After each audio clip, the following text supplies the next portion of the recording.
Kids, it's Mrs. Murphy and it's time for reading. Today, we're going back to reread Rainbow Stew. Before we read, we're going to talk about some of the power words that will help you understand the story better. Then, we'll be setting a purpose for reading. Today's purpose is to visualize, but we'll get to that in a second. Let's start with the power words. Is peel. Say it with me, peel. When you peel something, you take off its skin. For example, we peel bananas before we eat them. Our next word is row. Say it with me, row. A row is a straight line of things next to each other. In this picture, she is planting the seeds in a row. Our last power word is serve.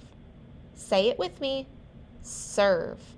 To serve food means to give it to someone to eat. My mom and dad serve the food at dinner. Now that we talked about the power words, let's talk about why we're rereading. Today, we're rereading to practice visualizing. What are we doing? That's right, visualizing. When we read or listen to a text, we can create a picture in our mind of what's happening. It's like watching a movie in our heads. As you're reading, pay attention to words that help describe what you could see, what you can touch, what you can hear, what you can taste, and what you can smell. All right, it's time to read. Let's listen for words that help us visualize. Stretch, wiggle, sniff, and giggle. We scramble from our beds. Grandpa's making pancakes for his favorite sleepy heads. We love to visit Grandpa. It's always so much fun. He lets us play outside all day so we can jump and run. Whimper, sigh, cloudy sky. Is it too wet to play? We don't want to stay inside because of rain today. Grandpa smiles and says to us, I know what we can do. Let's go and find some colors for my famous Rainbow Stew. How does the name Rainbow Stew help us visualize what Rainbow Stew is? It helps us picture a stew made of vegetables that are lots of different bright colors. Splish, splash, puddle, dash. We bounce right out the door. We're off to find some red and green, some yellow, orange, and more. Grandpa shows us how to move between each garden row. Lifting up the drippy leaves, we see what colors grow. Let's visualize what's happening. What do you think it feels like to be in the garden? Don't forget to use all of your senses. I think the rain is cool and wet. I can feel my boots sticking in the mud. I can hear the rain pattering on the ground. I can feel the smooth skin of the vegetables. Drip, drop, shake and hop. Here are lots of greens. Spinach, kale, and cucumbers, zucchini, peas, and beans. We find some yellow peppers and a purple cabbage head. We tug on rosy radishes and pop them from their bed. Slip, slide, squishy stride.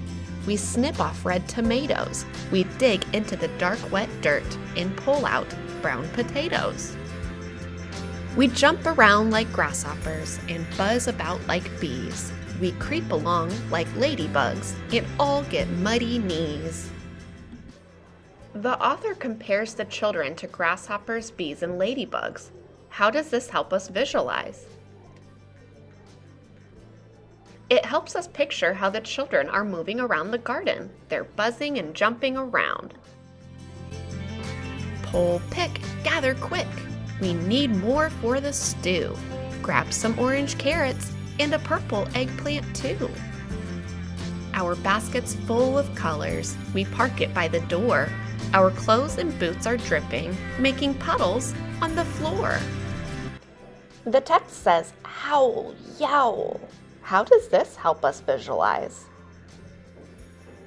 It helps us think of the noises your tummy makes when you're hungry. So, what does that tell us about the characters in the story? You're right. It tells us the kids are really hungry. Grandpa helps us wash our hands and dries our soggy hair. It's almost time to cook, he says, so find dry clothes to wear. Peel, slice, chop, and dice. Colors fill the pot. Stir in herbs and water, and then wait till it gets hot. Grandpa says he's proud of us. We're such terrific cooks. While the stew is heating, we have time to read our books. Howl, yowl, tummies growl. We're a hungry bunch. It's time to serve up heaping bowls of rainbow stew for lunch.